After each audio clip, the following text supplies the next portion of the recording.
Assalamualaikum warahmatullahi wabarakatuh. Baik teman-teman ya, ini project lanjutan Honda Mega Pro ini ya, yang jebol itu, yang bocor. Nah, ini adalah hasil dari pengelasan teman-teman. Setelah dilakukan pengelasan, hasilnya seperti ini ya. Hasilnya seperti ini. Nggak bisa dikatakan halus atau gimana ya. Yang penting ini tertutup dengan rapat. Hasilnya seperti ini. Nah, terus untuk kerusakan part ya, ini untuk bloknya sudah selesai. Untuk kerusakan part ini tidak dilakukan penggantian teman-teman, seperti ini ya. Yang seharusnya diganti tidak dilakukan penggantian. Budgetnya sangat minim sekali. Sebenarnya cukup disesalkan ya, mumpung buka seperti ini terus tidak dilakukan penggantian. Soalnya kalau nantinya mau melakukan penggantian untuk bagian tensioner ini, yang ini ya, ini harus turun mesin lagi. Beda halnya kalau yang bagian ini gitu. Kalau yang bagian ini bisa dibobol, yang ini bisa dibobol. Tapi kalau yang ini harus turun mesin. Ini harus turun mesin karena ini dijepit antara ini. Nah, ini posisinya seperti ini ya. Posisinya seperti ini. Nah, terus di bagian atas itu ada ini, ada silinder kop. Jadi ini dijepit seperti ini, des. Untuklah ini. Ininya terjepit, posisinya di sini. Tonjolan ini terjepit, posisinya di sini. Jadi kalau mau mengganti itu harus turun mesin lagi. Nah, sebenarnya saya sarankan mending sekalian diganti, mumpung dibongkar, agar tidak ada biaya tambahan lagi. Maksudnya agar nantinya tidak ada tidak keluar biaya lagi karena permasalahan tensioner itu. Maksud saya seperti itu. Tapi karena pemilik ada pemikiran yang lain mungkin ya, terserah. Saya diminta pasang ini lagi, saya pasang gitu. Yang penting sudah saya jelaskan resikonya. Kalau ini tetap dipasang, hasilnya ya kurang lebih tetap sama, suara tetap kasar. Soalnya ini seperti ini. Rantai keteng juga saya sarankan untuk diganti, dan juga ini saya sarankan diganti. Jadi tensioner rantai keteng juga stud tensioner ini saya sarankan sebenarnya diganti saja. Tapi ya kembali lagi ke pemilik gitu. Saya nggak bisa harus ganti, harus nggak bisa. Terus kemarin orangnya ngomong pasang dulu seperti ini aja mas, ya sudah saya kembalikan, saya pasang lagi. Nah, terus untuk ini teman-teman ya, bagian kondisi boring seperti ini juga sudah saya kasih tahu ke pemilik. Ini sebenarnya motor harus di quarter, harus dilakukan poles lah, pembersihan, karena ini seperti ini teman-teman. Terus bagian inilah ini seperti di video sebelumnya ya, ini geret ini, untuk bagian nggak kelihatan mungkin. Nah ini ngebul. Nah ini geret ini, maksudnya kasar, agak sedikit terkikis. Terus seperti ini gergel gitu loh, seperti ini. Nah ini sedikit bergelombang, jadi saya sarankan diganti. Tapi ya itu tadi, kembali lagi masalah pendanaan mungkin, saya juga kurang tahu. Jadi kita kembalikan ke kita pasang dengan kondisi seperti ini tanpa dilakukan penggantian, hanya pemopokan ini ya, pengelasan yang ini tadi, pengelasan. Nah ini untuk video pemasangan mungkin tidak saya videokan ya, karena waktu saya mau pergi teman-teman ya. Jadi ini nanti setelah terpasang kita lihat hasil dari pengelasan seperti apa. Ini kita pasang dulu, kita skip dulu untuk videonya teman-teman. Seperti ini. Nah baik teman-teman, ini kita lanjutkan. Ini setelah pemasangan ya. Ini setelah pemasangan, setelah kita pasang, kita naikkan. Nah, sekarang tinggal proses testing ya. Proses testing, coba kita nyalakan. Masih ada kebocoran dari bagian ini yang ditambal kemarin, yang bocor kemarin itu masih ada atau tidak. Ini coba kita nyalakan teman-teman ya. Ini bekas-bekas oli sebentar.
Nah, kurang lebih seperti itu teman-teman ya. Sudah tidak ada lagi kebocoran. Jadi saya rasa untuk proses penambalan, penutupan bagian yang bocor itu dengan ditambal elas itu sukses. Cuman ada beberapa bagian yang sebenarnya harus diperhatikan. Seperti yang saya ungkapkan di awal video tadi ya. Untuk rantai keteng, tensioner, terus ini stud keteng ini sebenarnya harus diganti, sebaiknya diganti ya. Kenapa kok untuk stud ketengnya khususnya itu harus diganti, sebaiknya diganti karena kinerjanya kalau model seperti ini model seperti ini paten teman-teman ya, ini paten, ini tidak bisa bergerak. Jadi rantai keteng yang harusnya ya, sebagai contoh ini ya, harusnya kerjanya seperti ini, mantul seperti ini harusnya. Nah ini kan mantul teman-teman ya, ini kan mantul. Rantai keteng pun seperti itu, kurang lebih seperti ini kerjanya, cuman ada tensioner yang menahan. Jadi tetap pantulannya ini tetap terkendali, tidak sampai menimbulkan suara cerak itu enggak, karena ada tensioner yang menahan itu. Jadi tapi kinerjanya kurang lebih sama dengan rantai seperti ini. Nah, sementara kalau model stud keteng seperti ini, stud kamprat seperti ini stagnan, diam. Jadi ini benar-benar diam, dek. Rantai keteng ya bekerja di satu jalur itu saja, tidak ada pantulan sama sekali. Yang seharusnya ada pantulan, ini tidak, ini benar-benar bekerja seperti ini. Jadi proses pengikisan pada tensioner pada bagian yang tersentuh oleh rantai keteng, proses pengikisannya itu lebih cepat, kerusakannya lebih cepat, karena ditimbulkan yaitu tadi rantai keteng yang tidak bisa membat itu, tidak bisa memantul seperti ini. Nah, jadi dan pantulan itu dihasilkan oleh stud keteng yang original, maksudnya yang belum modifikasi model seperti ini ya, yang masih ada pernya itu, spiral itu, atau per yang modifikasi model sekarang ada per model pegas kayak per ini, kayak per skok. Nah seperti itu. Sekarang banyak macam aftermarket tapi kualitasnya baik, tidak harus original, tapi sebaiknya tidak harus original, sebaiknya diganti gitu. Meskipun tidak original tidak masalah, sebaiknya diganti. Tapi karena masalah keuangan mungkin atau apa yang saya juga tidak tahu ya, jadi ya monggo kita pasang seperti awal kita melepas. Jadi untuk rantai keteng tidak diganti, padahal sudah mulai kendor sekali ya. Rantai keteng tidak diganti, terus tensioner juga yang terkikis itu tadi tidak diganti, juga slot ini juga tidak diganti. Satu lagi, baut gigi sentrik, baut gigi sentriknya, gigi kamprat lah istilahnya. Baut gigi kamprat sini kan ada 2 baut. Itulah salah satu dudukannya yang ada di noken as. Itu dol, teman-teman. Itu dol. Jadi saya lakukan pengganjelan ya. Nah ini nanti kita sampaikan juga ke orangnya, ke pemilik, agar lebih berhati-hati dalam berkendara. Takutnya itu lepas, gitu. Takutnya itu lepas. Nah untuk kurang lebihnya ya seperti ini teman-teman ya prosesnya. Jadi dilakukan penambalan. Poin utama permasalahan pada motor ini adalah kebocoran oli yang keluar dari bagian sini. Yang seperti di video sebelumnya ya, ada netes-netes itu.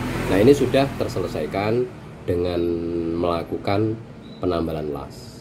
Nah kurang lebih seperti itu. Semoga video ini bermanfaat. Terima kasih. Assalamualaikum warahmatullahi wabarakatuh.